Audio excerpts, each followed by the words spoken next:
The terrible tractors. As the sun rose the next morning, Bogus and Bunce and Bean were still digging. They had dug a hole so deep you could have put a house into it.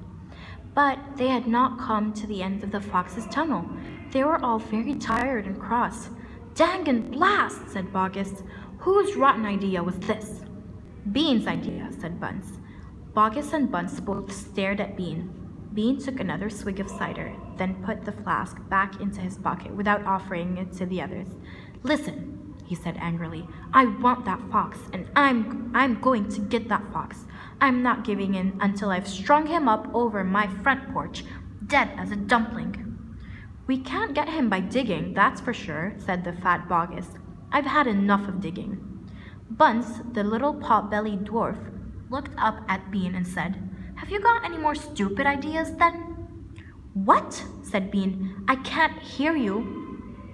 Bean never took a bath. He never even washed. As a result, his ear holes were clogged with all kinds of muck and wax and bits of chewing gum and dead flies and stuff like that. This made him deaf. "Speak louder," he said to Bunce, and Bunce shouted back, "Got any more stupid ideas?"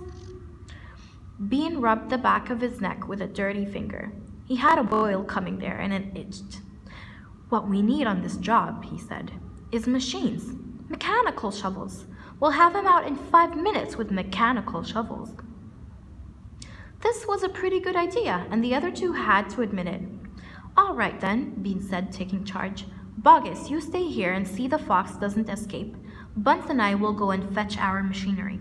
If he tries to get out, shoot him quick." The long, thin Bean walked away. The tiny Bunce trotted after him.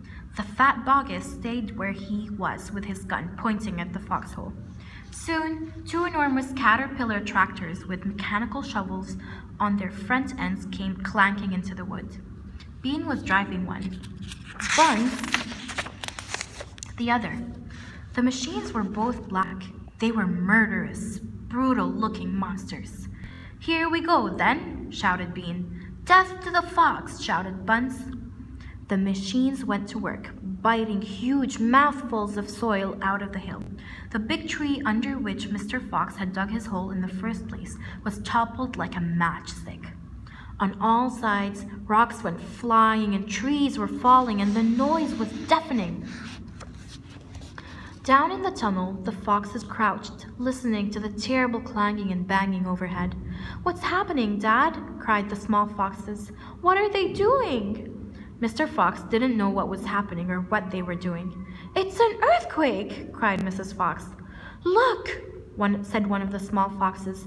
"Our tunnel's getting shorter. I can see daylight." They all looked round, and yes, the mouth of the tunnel was only a few feet away from them now. And in the circle of daylight beyond, they could see 2 huge black tractors almost on top of them. "Tractors!" shouted Mr. Fox. "And mechanical shovels! Dig for your lives! Dig, dig, dig!"